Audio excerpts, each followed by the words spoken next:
राम जी और शंकर जी का युद्ध। बात उन दिनों की है जब श्री राम का अश्वमेध यज्ञ चल रहा था। श्री राम के अनुज शत्रुघ्न के नेतृत्व में असंख्य वीरों की सेना सारे प्रदेश को विजित करती जा रही थी। यज्ञ का अश्व प्रदेश प्रदेश जा रहा था। इस क्रम में कई राजाओं के द्वारा यज्ञ का घोड़ा पकड़ा गया, लेकिन अयोध्या की सेना के आगे उन्हें झुकना पड़ा। शत्रुघ्न के अलावा सेना में हनुमान, सुग्रीव और भरत पुत्र पुष्कल सहित कई महारथी उपस्थित थे, जिन्हें जीतना देवताओं के लिए भी संभव नहीं था। कई जगह भ्रमण करने के बाद यज्ञ का घोड़ा देवपुर पहुंचा, जहां राजा वीरमणि का राज्य था। राजा वीरमणि अति धर्मनिष्ठ तथा श्रीराम एवं महादेव के अनन्य भक्त थे। उनके दो पुत्र रुक्मांगद और शुभंगद वीरों में श्रेष्ठ थे। राजा वीरमणि के भाई वीर सिंह भी एक महारथी थे। राजा वीरमणि ने भगवान शंकर की तपस्या कर उन्हें प्रसन्न किया था और महादेव ने उन्हें उनकी और उनके पूरे राज्य की रक्षा का वरदान दिया था। महादेव के द्वारा रक्षित होने के कारण कोई भी उनके राज्य पर आक्रमण करने का साहस नहीं करता था। जब अश्व उनके राज्य में पहुंचा तो राजा वीरमणि के पुत्र रुक्मांगद ने उसे बंदी बना लिया और अयोध्या के सैनिकों से कहा कि यज्ञ का घोड़ा उनके पास है, इसलिए वे जाकर शत्रुघ्न से कहें कि विधिवत युद्ध कर वो अपना अश्व छुड़ा लें। जब रुक्मांगद ने ये सूचना अपने पिता को दी तो वो बड़े चिंतित हुए और अपने पुत्र से कहा कि अनजाने में तुमने श्रीराम के यज्ञ का घोड़ा पकड़ लिया है। श्रीराम हमारे मित्र हैं और उनसे शत्रुता करने का कोई औचित्य नहीं है, इसलिए तुम यज्ञ का घोड़ा वापस लौटा आओ। इस पर रुक्मांगद ने कहा कि हे पिताश्री, मैंने तो उन्हें युद्ध की चुनौती भी दे दी है, अतः अब उन्हें बिना युद्ध के अश्व लौटना हमारा और उनका दोनों का अपमान होगा। अब तो जो हो गया है उसे बदला नहीं जा सकता, इसलिए आप मुझे युद्ध की आज्ञा दें। पुत्र की बात सुनकर वीरमणि ने उसे सेना सुसज्जित करने की आज्ञा दे दी। राजा वीरमणि अपने भाई वीर सिंह और अपने दोनों पुत्र रुक्मांगद और शुभांगद के साथ विशाल सेना लेकर युद्ध क्षेत्र में आ गए। इधर जब शत्रुघ्न को सूचना मिली कि उनके यज्ञ का घोड़ा बंदी बना लिया गया है तो वो बहुत क्रोधित हुए एवं अपनी पूरी सेना के साथ युद्ध के लिए युद्ध क्षेत्र में आ गए। उन्होंने पूछा कि उनकी सेना से कौन अश्व को छुड़ाएगा, तो भरत पुत्र पुष्कल ने कहा कि तातश्री, आप चिंता न करें। आपके आशीर्वाद और श्रीराम के प्रताप से मैं आज ही इन सभी योद्धाओं को मारकर अश्व को मुक्त करता हूँ। वे दोनों इस प्रकार बात कर रहे थे कि पवनसुत हनुमान ने कहा कि राजा वीरमणि के राज्य पर आक्रमण करना स्वयं परमपिता ब्रह्मा के लिए भी कठिन है, क्योंकि ये नगरी महाकाल द्वारा रक्षित है। अतः उचित यही होगा कि पहले हमें बातचीत द्वारा राजा वीरमणि को समझाना चाहिए और अगर हम न समझा पाए तो हमें श्रीराम को सूचित करना चाहिए। राजा वीरमणि श्रीराम का बहुत आदर करते हैं, इसलिए वे उनकी बात नहीं टाल पाएंगे। हनुमान की बात सुनकर श्री शत्रुघ्न बोले कि हमारे रहते अगर श्रीराम को युद्ध भूमि में आना पड़े, ये हमारे लिए अत्यंत लज्जा की बात है। अब जो भी हो हमें युद्ध तो करना ही पड़ेगा। ये कहकर वे सेना सहित युद्ध भूमि में पहुंच गए। भयानक युद्ध छिड़ गया। भरत पुत्र पुष्कल सीधा जाकर राजा वीरमणि से भिड़ गया। दोनों अतुलनीय वीर थे। वे दोनों तरह तरह के शस्त्रों का प्रयोग करते हुए युद्ध करने लगे। हनुमान राजा वीरमणि के भाई महापराक्रमी वीर सिंह से युद्ध करने लगे। रुक्मांगद और शुभांगद ने शत्रुघ्न पर धावा बोल दिया। पुष्कल और वीरमणि में बड़ा घमासान युद्ध हुआ। अंत में पुष्कल ने वीरमणि पर 8 नाराज बाणों से वार किया। इस वार को राजा वीरमणि सह नहीं पाए और मूर्छित होकर अपने रथ पर गिर पड़े। वीर सिंह ने हनुमान पर कई अस्त्रों का प्रयोग किया पर उन्हें कोई हानि न पहुंचा सके। हनुमान ने एक विकट पेड़ से वीर सिंह पर वार किया, इससे वीर सिंह रक्तबंध करते हुए मूर्छित हो गए। उधर श्री शत्रुघ्न और राजा वीरमणि के पुत्रों में असाधारण युद्ध चल रहा था। अंत में कोई चारा न देखकर शत्रुघ्न ने दोनों भाइयों को नागपाश में बांध लिया। अपनी विजय देखकर शत्रुघ्न की सेना के सभी वीर सिंह नाद करने लगे। उधर राजा वीरमणि की मूर्छा दूर हुई तो उन्होंने देखा कि उनकी सेना हार के कगार पर है। ये देखकर उन्होंने भगवान रुद्र का स्मरण किया। महादेव ने अपने भक्त को मुसीबत में जानकर वीरभद्र के नेतृत्व में नंदी, भृंगी सहित सारे गणों को युद्ध क्षेत्र में भेज दिया। महाकाल के सारे अनुचर उनकी जय जयकार करते हुए अयोध्या की सेना पर टूट पड़े।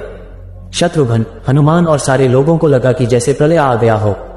जब उन्होंने भयानक मुख वाले रुद्रावतार वीरभद्र, नंदी, भृंगी सहित महादेव की सेना देखी तो सारे सैनिक भय से कांप उठे।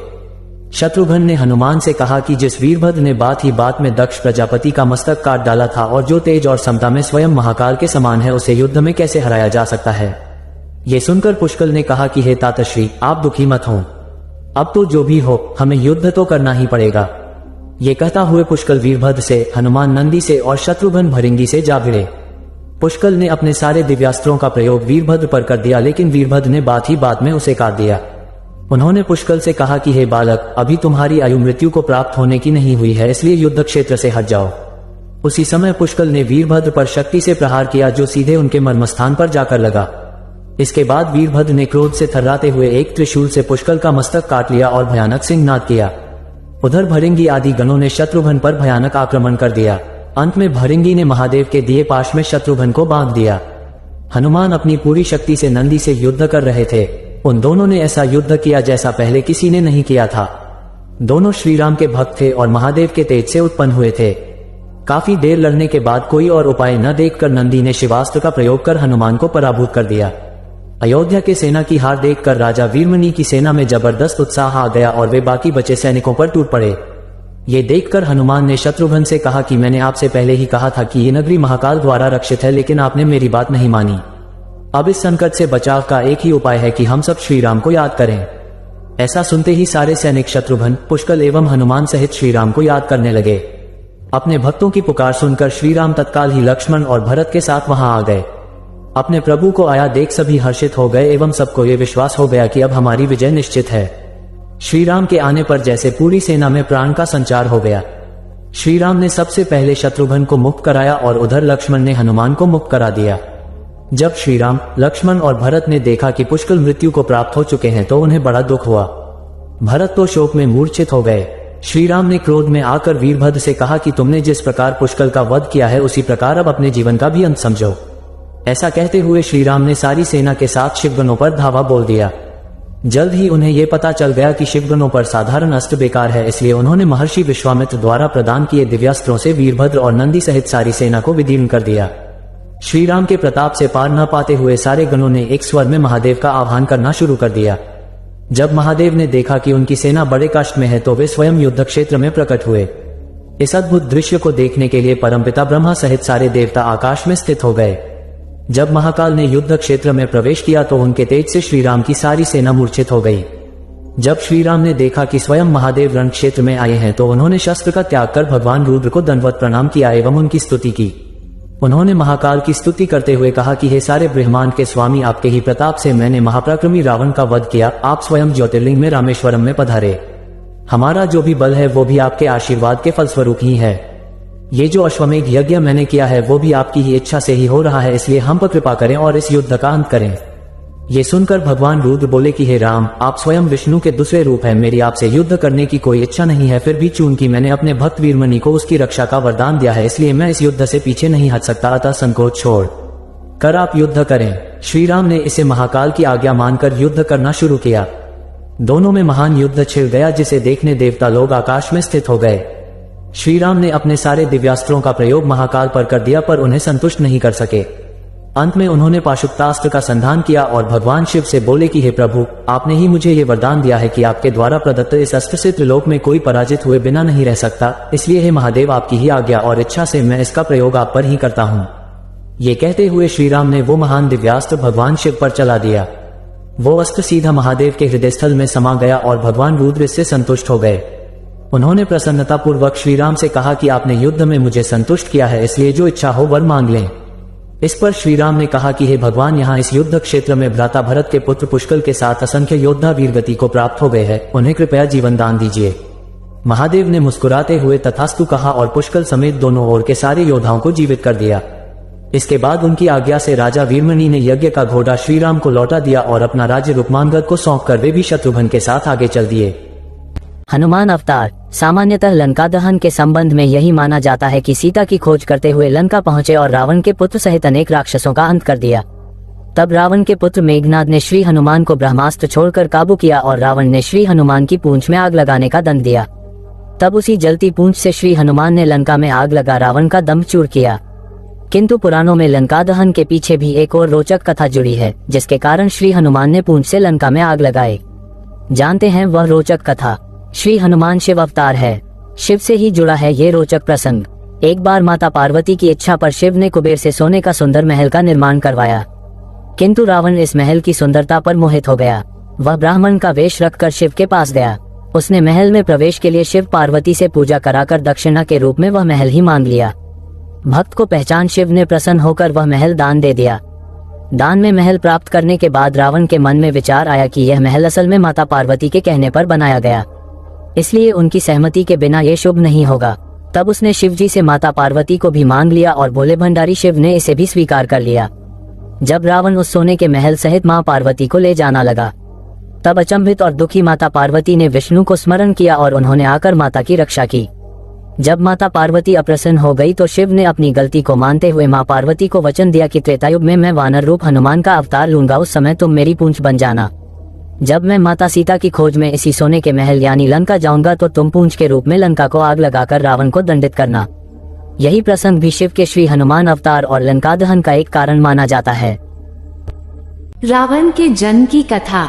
जब श्री राम अयोध्या में राज्य करने लगे तब एक दिन समस्त ऋषि मुनि श्री रघुनाथ जी का अभिनंदन करने के लिए अयोध्यापुरी में आए। श्री रामचंद्र जी ने उन सब का यथोचित सत्कार किया।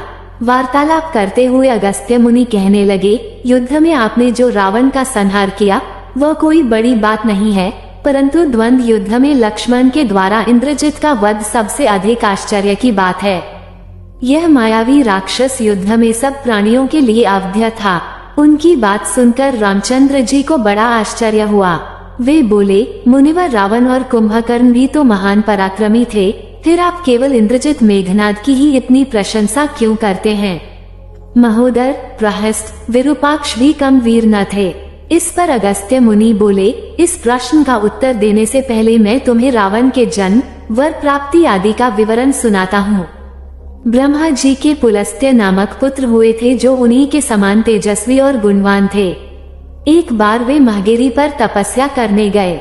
वह स्थान अत्यंत रमणीक था, इसलिए ऋषियों, नागों, राजर्षियों आदि की कन्याएं वहां क्रीड़ा करने आ जाती थीं। इससे उनकी तपस्या में विघ्न पड़ता था। उन्होंने उन्हें वहां आने से मना किया। जब वे नहीं मानी तो उन्होंने शाप दे दिया कि कल से जो लड़की यहाँ मुझे दिखाई देगी वो गर्भवती हो जाएगी।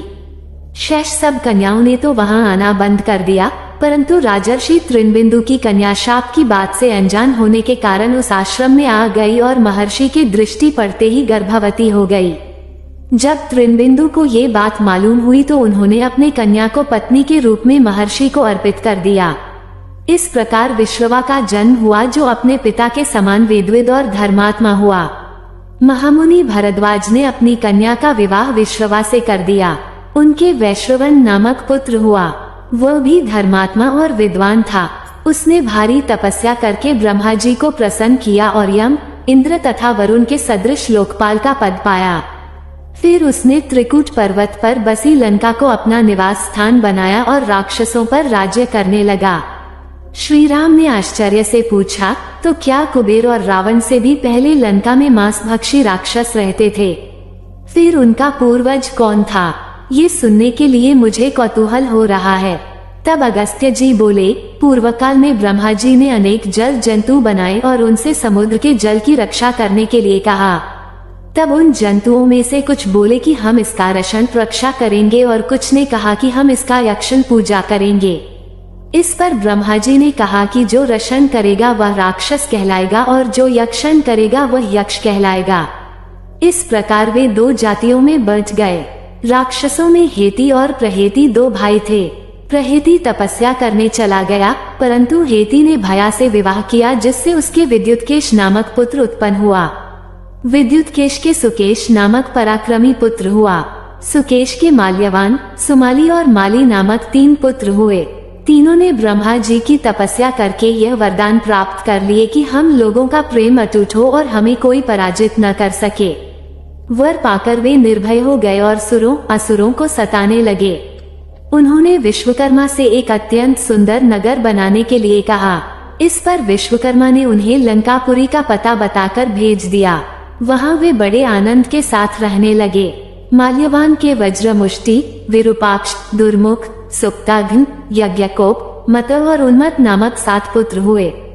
सुमाली के प्रहस्त्र, अकंपन, विकट, कालिकामुख, धूम्राक्ष, दंड, सुपार्श, सहनादि, प्रधस एवं भारकन नाम के 10 पुत्र हुए। माली के अनल, अनिल, हर और संपाति नामक 4 पुत्र हुए। ये सब बलवान और दुष्ट प्रकृति होने के कारण ऋषि मुनियों को कष्ट दिया करते थे। उनके कष्टों से दुखी होकर ऋषि मुनिगण जब भगवान विष्णु की शरण में गए तो उन्होंने आश्वासन दिया कि हे ऋषियों, मैं इन दुष्टों का अवश्य ही नाश करूंगा। जब राक्षसों को विष्णु के इस आश्वासन की सूचना मिली तो वे सब मंत्रणा करके संगठित हो माली के सेनापतित्व में इंद्रलोक पर आक्रमण करने के लिए चल पड़े। समाचार पाकर भगवान विष्णु ने अपने अस्त्र शस्त्र संभाले और राक्षसों का संहार करने लगे। सेनापति माली सहित बहुत से राक्षस मारे गए और शेष लंका की ओर भाग गए। जब भागते हुए राक्षसों का भी नारायण संहार करने लगे तो माल्यवान क्रुद्ध होकर युद्ध भूमि में लौट पड़ा। भगवान विष्णु के हाथों अंत में वह भी काल का ग्रास बना। शेष बचे हुए राक्षस सुमाली के नेतृत्व में लंका को त्याग कर पाताल में जा बसे और लंका पर कुबेर का राज्य स्थापित हुआ। अब मैं तुम्हें रावण के जन्म की कथा सुनाता हूँ। राक्षसों के विनाश से दुखी होकर सुमाली ने अपनी पुत्री कैकसी से कहा कि पुत्री, राक्षस वंश के कल्याण के लिए मैं चाहता हूँ कि तुम परम पराक्रमी महर्षि विश्रवा के पास जाकर उनसे पुत्र प्राप्त करो। वही पुत्र हम राक्षसों की देवताओं से रक्षा कर सकता है। अगस्त्य मुनि ने कहना जारी रखा। पिता की आज्ञा पाकर कैकसी विश्रवा के पास गई। उस समय भयंकर आंधी चल रही थी। आकाश में मेघ गरज रहे थे। कैकसी का अभिप्राय जानकर विश्रवा ने कहा कि भद्रे, तुम इस कुबेला में आई हो। मैं तुम्हारी इच्छा तो पूरी कर दूंगा, परंतु इससे तुम्हारी संतान दुष्ट स्वभाव वाली और क्रूरकर्मा होगी। मुनि की बात सुनकर कैकसी उनके चरणों में गिर पड़ी और बोली कि भगवान, आप ब्रह्मवादी महात्मा हैं। आपसे मैं ऐसी दुराचारी संतान पाने की आशा नहीं करती, अतः आप मुझ पर कृपा करें। कैकसी के वचन सुनकर मुनि विश्रवा ने कहा कि अच्छा, तो तुम्हारा सबसे छोटा पुत्र सदाचारी और धर्मात्मा होगा। इस प्रकार कैकसी के 10 मुख वाले पुत्र का जन्म हुआ, जिसका नाम दशग्रीव रखा गया। उसके पश्चात कुंभकर्ण, शूर्पणखा और विभीषण के जन्म हुए। दशग्रीव और कुंभकर्ण अत्यंत दुष्ट थे, किंतु विभीषण धर्मात्मा प्रकृति का था। अपने भाई वैश्रवन से भी अधिक पराक्रमी और शक्तिशाली बनने के लिए दशग्रीव ने अपने भाइयों सहित ब्रह्मा जी की तपस्या की। ब्रह्मा के प्रसन्न होने पर दशग्रीव ने मांगा कि मैं गरुड़, नाग, यक्ष, दैत्य, दानव, राक्षस तथा देवताओं के लिए अवध्या हो जाऊं। ब्रह्मा जी ने तथास्तु कहकर उसकी इच्छा पूरी कर दी। विभीषण ने धर्म में अविचल मति का और कुंभकर्ण ने वर्षों तक सोते रहने का वरदान पाया। फिर दशग्रीव ने लंका के राजा कुबेर को विवश किया कि वो लंका छोड़कर अपना राज्य उसे सौंप दे। अपने पिता विश्रवा के समझाने पर कुबेर ने लंका का परित्याग कर दिया और रावण अपनी सेना, भाइयों तथा सेवकों के साथ लंका में रहने लगा। लंका में जम जाने के बाद अपने बहन शूर्पणखा का विवाह कालका के पुत्र दानवराज विद्युविह्वा के साथ कर दिया। उसने स्वयं दिति के पुत्र मय की कन्या मंदोदरी से विवाह किया, जो हेमा नामक अप्सरा के गर्भ से उत्पन्न हुई थी।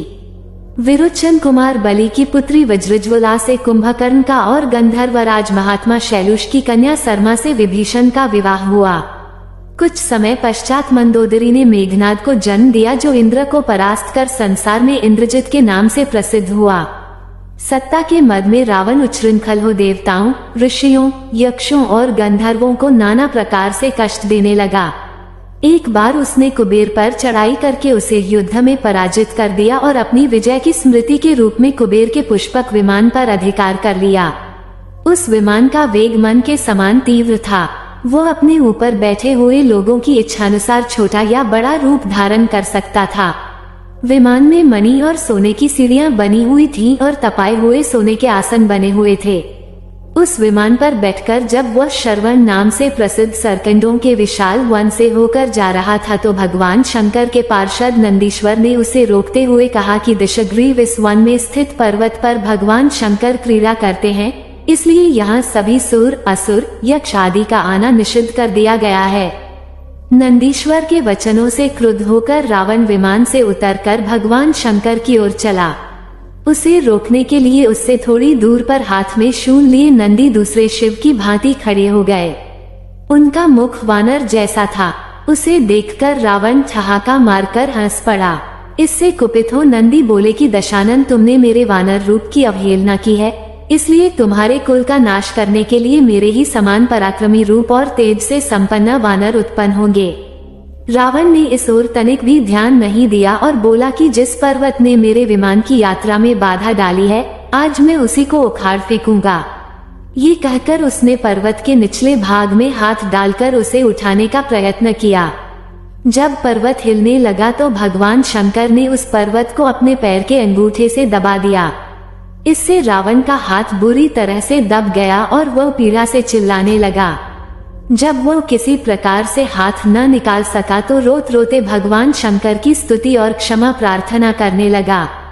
इस पर भगवान शंकर ने उसे क्षमा कर दिया और उसके प्रार्थना करने पर उसे एक चंद्रहास नामक खड्ग भी दिया। अगस्त्य मुनि ने आगे कहा, एक दिन हिमालय प्रदेश में भ्रमण करते हुए रावण ने अमित तेजस्वी ब्रह्मर्षि कुशध्वज की कन्या वेदवती को तपस्या करते देखा। उस देखकर वह मुग्ध हो गया और उसके पास आकर उसका परिचय तथा अविवाहित रहने का कारण पूछा। वेदवती ने अपने परिचय देने के पश्चात बताया कि मेरे पिता विष्णु से मेरे विवाह करना चाहते थे। इससे क्रुद्ध होकर मेरी कामना करने वाले दैत्यराज शंभु ने सोते में उनका वध कर दिया। उनके मरने पर मेरी माता भी दुखी होकर चिता में प्रविष्ट हो गई। तब से मैं अपने पिता की इच्छा पूरी करने के लिए भगवान विष्णु की तपस्या कर रही हूँ। उन्हीं को मैंने अपना पति मान लिया है। पहले रावण ने वेदवती को बातों में फुसलाना चाहा, फिर उसने जबरदस्ती करने के लिए उसके केश पकड़ लिए। वेदवती ने एक ही झटके में पकड़े हुए केश काट डाले। फिर यह कहती हुई अग्नि में प्रविष्ट हो गई कि दुष्ट तूने मेरा अपमान किया है। इस समय तो मैं ये शरीर त्याग रही हूँ, परंतु तेरा विनाश करने के लिए फिर जन्म लूंगी। अगले जन्म में मैं योनिजा कन्या के रूप में जन्म लेकर किसी धर्मात्मा की पुत्री बनूंगी। अगले जन्म में वह कन्या कमल के रूप में उत्पन्न हुई। उस सुंदर कांति वाली कमल कन्या को एक दिन रावण अपने महलों में ले गया। उसे देखकर ज्योतिषियों ने कहा कि राजन, यदि यह कमल कन्या आपके घर में रही तो आपके और आपके कुल के विनाश का कारण बनेगी। ये सुनकर रावण ने उसे समुद्र में फेंक दिया। वहां से वह भूमि को प्राप्त होकर राजा जनक के यज्ञ मंडप के मध्यवर्ती भूभाग में जा पहुंची। वहां राजा द्वारा हल से जोती जाने वाली भूमि से वह कन्या फिर प्राप्त हुई। वही वेदवती सीता के रूप में आपकी पत्नी बनी और आप स्वयं सनातन विष्णु हैं। इस प्रकार आपके महान शत्रु रावण को वेदवती ने पहले ही अपने शाप से मार डाला था। आप तो उसे मारने में केवल निमित्त मात्र थे। अनेक राजा महाराजाओं को पराजित करता हुआ दशग्रीव इक्ष्वाकु वंश के राजा अनरण्य के पास पहुंचा, जो अयोध्या पर राज्य करते थे। उसने उन्हें भी द्वंद्व युद्ध करने अथवा पराजय स्वीकार करने के लिए ललकारा। दोनों में भीषण युद्ध हुआ, किंतु ब्रह्मा जी के वरदान के कारण रावण उनसे पराजित न हो सका। जब अनरण्य का शरीर बुरी तरह से क्षत विक्षत हो गया तो रावण इक्ष्वाकु वंश का अपमान और उपहास करने लगा। इससे कुपित होकर अनरण्य ने उसे शाप दिया कि तूने अपने व्यंगपूर्ण शब्दों से इक्ष्वाकु वंश का अपमान किया है, इसलिए मैं तुझे शाप देता हूँ कि महात्मा इक्ष्वाकु के इसी वंश में दशरथ नंदन राम का जन्म होगा, जो तेरा वध करेंगे। ये कहकर राजा स्वर्ग से धार गए। रावण की उद्दंडता में कमी नहीं आई। राक्षस या मनुष्य जिसको भी वह शक्तिशाली पाता, उसी के साथ जाकर युद्ध करने लगता। एक बार उसने सुना कि किष्किंधापुरी का राजा बाली बड़ा बलवान और पराक्रमी है, तो वो उसके पास युद्ध करने के लिए जा पहुंचा। बाली की पत्नी तारा के पिता सुषेण, युवराज अंगद और उसके भाई सुग्रीव ने उसे समझाया कि इस समय बाली नगर से बाहर संध्योपासना के लिए गए हुए हैं। वे ही आपसे युद्ध कर सकते हैं और कोई वानर इतना पराक्रमी नहीं है जो आपके साथ युद्ध कर सके, इसलिए आप थोड़ी देर उनकी प्रतीक्षा करें। फिर सुग्रीव ने कहा कि राक्षसराज सामने जो शंख जैसे हड्डियों के ढेर लगे हैं, वे बाली के साथ युद्ध की इच्छा से आए आप जैसे वीरों के ही हैं। बाली ने इन सब का अंत किया है। यदि आप अमृत पीकर आए होंगे तो भी जिस क्षण बाली से टक्कर लेंगे, वह क्षण आपके जीवन का अंतिम क्षण होगा। यदि आपको मरने की बहुत जल्दी हो तो आप दक्षिण सागर के तट पर चले जाइए, वहीं आपको बाली के दर्शन हो जाएंगे। सुग्रीव के वचन सुनकर रावण विमान पर सवार हो तत्काल दक्षिण सागर में उस स्थान पर जा पहुंचा जहां बाली संध्या कर रहा था। उसने सोचा कि मैं चुपचाप बाली पर आक्रमण कर दूंगा। बाली ने रावण को आते देख लिया, परंतु वह तनिक भी विचलित नहीं हुआ और वैदिक मंत्रों का उच्चारण करता रहा। ज्यों ही उसे पकड़ने के लिए रावण ने पीछे से हाथ बढ़ाया, सतर्क बाली ने उसे पकड़कर अपनी कांख में दबा लिया और आकाश में उड़ चला। रावण बार बार बाली को अपने नखों से कचोटता रहा, किंतु बाली ने उसकी कोई चिंता नहीं की। तब उसे छुड़ाने के लिए रावण के मंत्री और अनुचर उसके पीछे शोर मचाते हुए दौड़े, परंतु वे बाली के पास तक न पहुंच सके। इस प्रकार बाली रावण को लेकर पश्चिमी सागर के तट पर पहुंचा। वहां उसने संध्योपासना पूरी की। फिर वह दशानन को लिए हुए किष्किंधापुरी लौटा। अपने उपवन में एक आसन पर बैठकर उसने रावण को अपनी कांख से निकालकर पूछा कि अब कहिए आप कौन हैं और किस लिए आए हैं। रावण ने उत्तर दिया कि मैं लंका का राजा रावण हूँ, आपके साथ युद्ध करने के लिए आया था। वो युद्ध मुझे मिल गया। मैंने आपका अद्भुत बल देख लिया। अब मैं अग्नि की साक्षी देकर आपसे मित्रता करना चाहता हूँ। फिर दोनों ने अग्नि की साक्षी देकर एक दूसरे से मित्रता स्थापित की। अर्जुन को पाशुपत अस्त्र। भगवान श्री कृष्ण ने अर्जुन से कहा, तुम शंकर जी के पास जाओ। शंकर जी के पास पाशुपत नामक एक दिव्य सनातन अस्त्र है, जिससे उन्होंने पूर्व काल में सारे दैत्यों का संहार किया था। यदि तुम्हें उस अस्त्र का ज्ञान हो तो अवश्य ही कल जयद्रथ का वध कर सकोगे। उसके बाद अर्जुन ने अपने आप को ध्यान की अवस्था में कृष्ण का हाथ पकड़े देखा। कृष्ण के साथ वे उड़ने लगे और सफेद बर्फ से ढके पर्वत पर पहुँचे। वहां जटाधारी शंकर विराजमान थे। दोनों ने उन्हें प्रणाम किया। शंकर जी ने कहा, वीरवरों, तुम दोनों का स्वागत है। उठो, विश्राम करो और शीघ्र बताओ तुम्हारी क्या इच्छा है। भगवान शिव की यह बात सुनकर श्री कृष्ण और अर्जुन दोनों हाथ जोड़े खड़े हो गए और उनकी स्तुति करने लगे। अर्जुन ने मन ही मन दोनों का पूजन किया और शंकर जी से कहा, भगवान, मैं आपका दिव्य अस्त्र चाहता हूँ। ये सुनकर भगवान शंकर मुस्कुराए और कहा, यहाँ से पास ही एक दिव्य सरोवर है, मैंने वहाँ धनुष और बाण रख दिए हैं। बहुत अच्छा कहकर दोनों उस सरोवर के पास पहुँचे। वहाँ जाकर देखा तो दो नाग थे। दोनों नाग धनुष और बाण में बदल गए। इसके बाद वे धनुष और बाण लेकर कृष्ण अर्जुन दोनों शंकर भगवान के पास आ गए और उन्हें अर्पण कर दिए। शंकर भगवान की पसली से एक ब्रह्मचारी उत्पन्न हुआ, जिसने मंत्र जप के साथ धनुष को चढ़ाया। वह मंत्र अर्जुन ने याद कर लिया और शंकर जी ने प्रसन्न होकर वह शस्त्र अर्जुन को दे दिया। ये सब अर्जुन ने स्वप्न में ही देखा था। कण्प की भक्ति। भील कुमार कण्प वन में भटकते भटकते एक मंदिर के समीप पहुंचा। मंदिर में भगवान शंकर की मूर्ति देख उसने सोचा, भगवान इस वन में अकेले हैं, कहीं कोई पशु इन्हें कष्ट न दे। शाम हो गई थी। कण्प धनुष पर बाण चढ़ाकर मंदिर के द्वार पर पहरा देने लगा। सवेरा होने पर उसे भगवान की पूजा करने का विचार आया, किंतु वो पूजा करने का तरीका नहीं जानता था। वो वन में गया, पशु मारे और आग में उनका मांस भून लिया। मधुमक्खियों का छत्ता तोड़कर शहद निकाला। एक दोने में शहद और मांस लेकर कुछ पुष्प तोड़कर और नदी का जल मुंह में भरकर मंदिर पहुंचा। मूर्ति पर पड़े फूल पत्तों को उसने पैर से हटाया। मुंह से ही मूर्ति पर जल चढ़ाया, फूल चढ़ाए और मांस व शहद नैवेद्य के रूप में रख दिया। उस मंदिर में रोज सुबह एक ब्राह्मण पूजा करने आता था।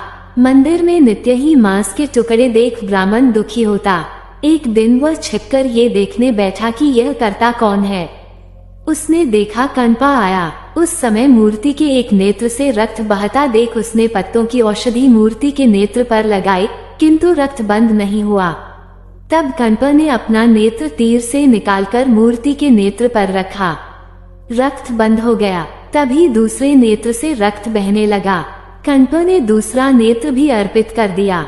तभी शंकर जी प्रकट हुए और कण्प को हृदय से लगाते हुए उसकी नेत्र ज्योति लौटा दी और ब्राह्मण से कहा, मुझे पूजा पद्धति नहीं, श्रद्धापूर्ण भाव ही प्रिय है।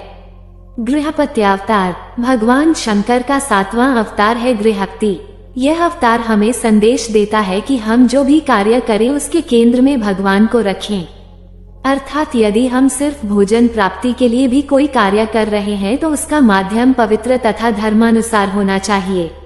इस कार्य में किसी का अहित नहीं होना चाहिए, तभी हमारा कार्य सफल होगा।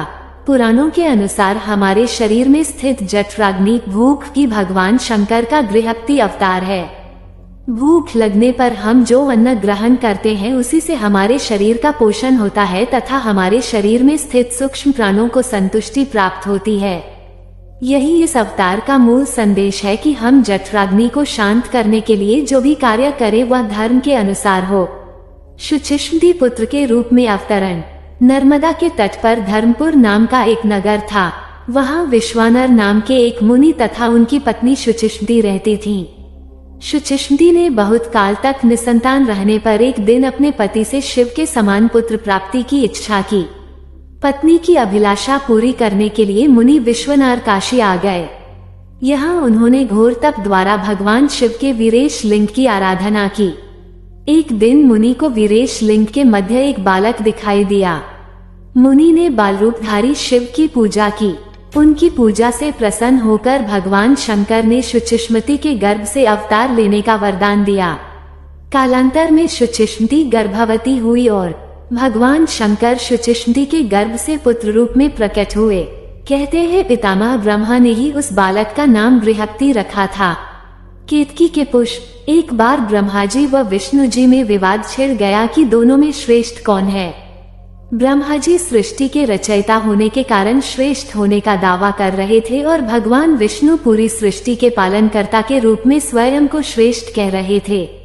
तभी वहां एक विराट ज्योतिर्मय लिंग प्रकट हुआ। दोनों देवताओं ने सर्वानुमति से यह निश्चय किया गया कि जो इस लिंग के छोर का पहले पता लगाएगा उसे ही श्रेष्ठ माना जाएगा। अतः दोनों विपरीत दिशा में शिवलिंग का छोर ढूंढने निकले। छोर न मिलने के कारण विष्णु जी लौट आए।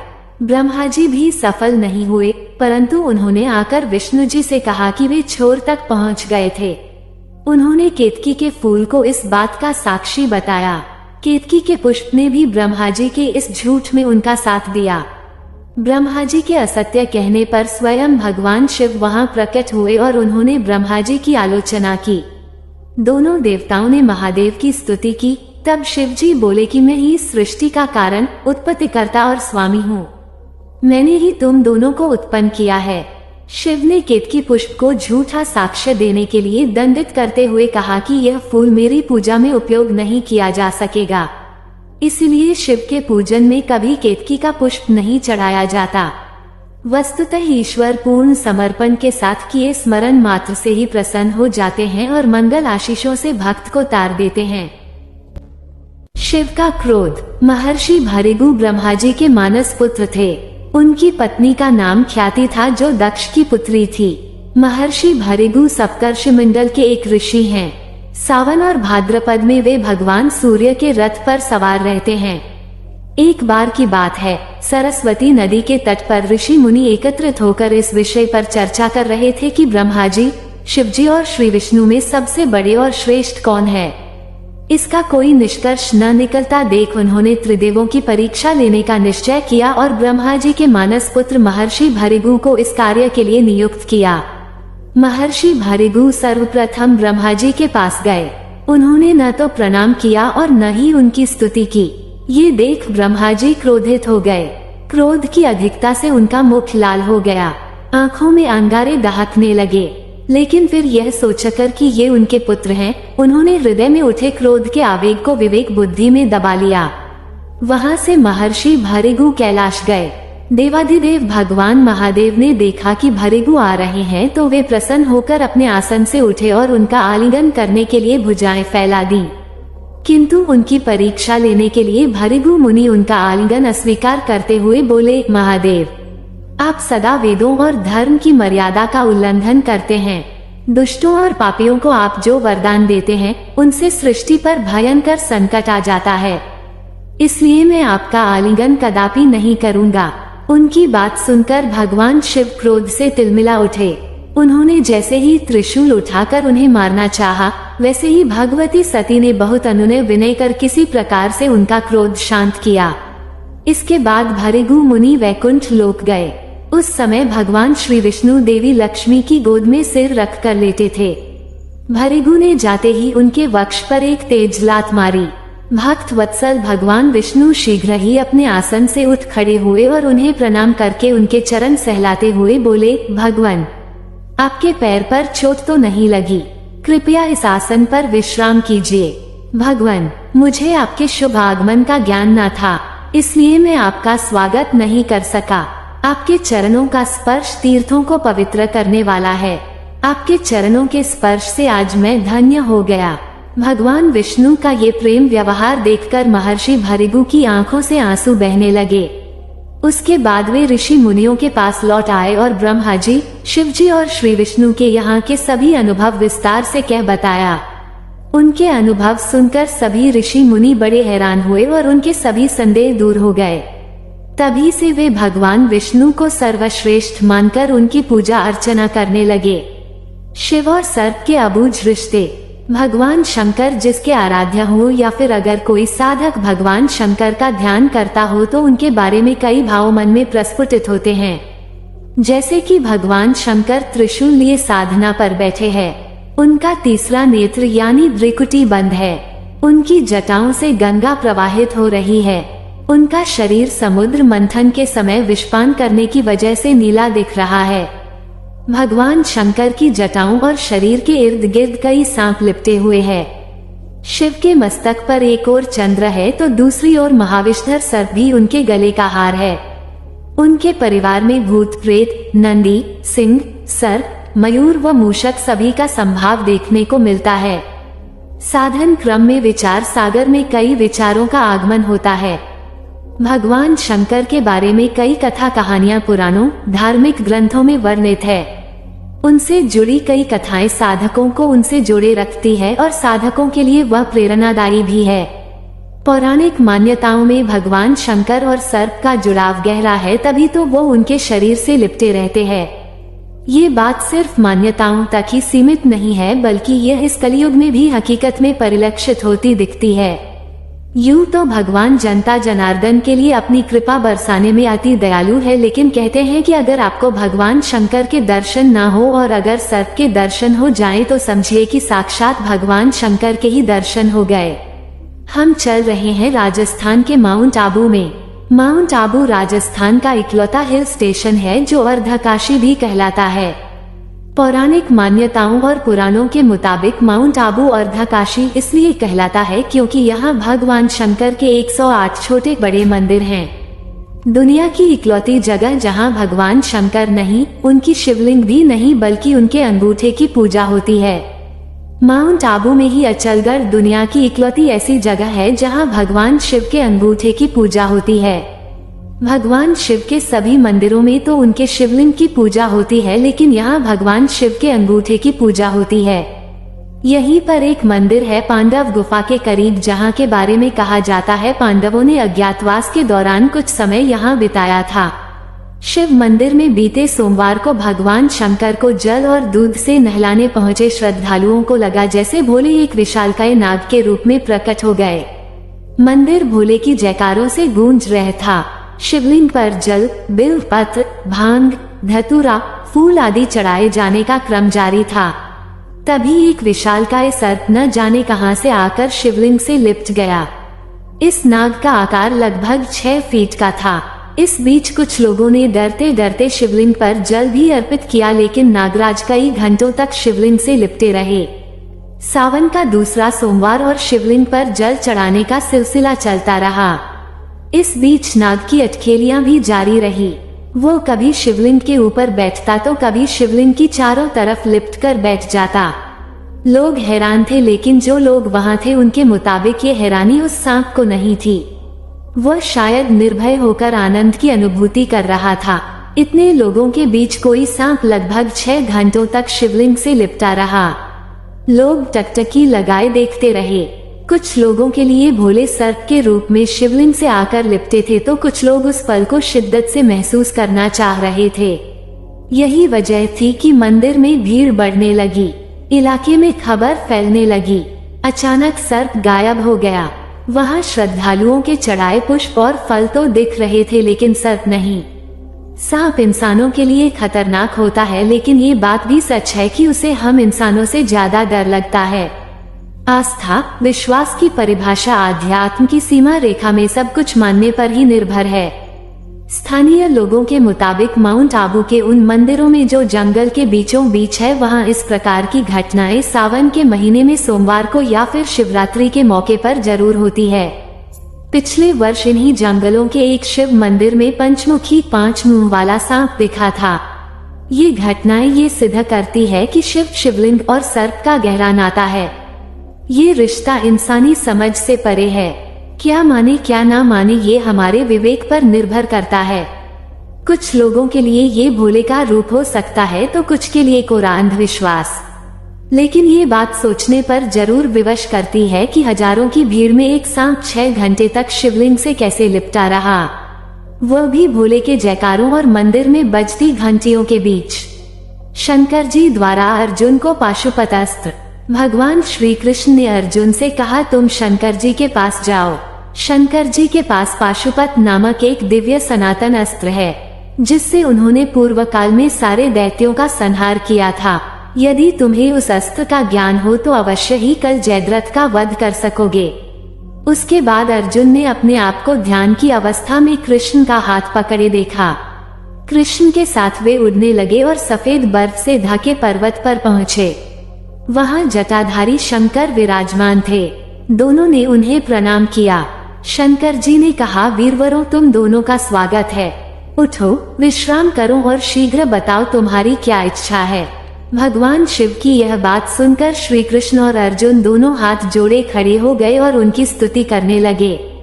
अर्जुन ने मन ही मन दोनों का पूजन किया और शंकर जी से कहा, भगवान, मैं आपका दिव्य अस्त्र चाहता हूँ। ये सुनकर भगवान शंकर मुस्कुराए और कहा, यहाँ से पास ही एक दिव्य सरोवर है, मैंने वहाँ धनुष और बाण रख दिए हैं। बहुत अच्छा कहकर दोनों उस सरोवर के पास पहुँचे। वहाँ जाकर देखा तो 2 नाग थे। दोनों नाग धनुष और बाण में बदल गए। इसके बाद वे धनुष और बाण लेकर कृष्ण अर्जुन दोनों शंकर भगवान के पास आ गए और उन्हें अर्पण कर दिए।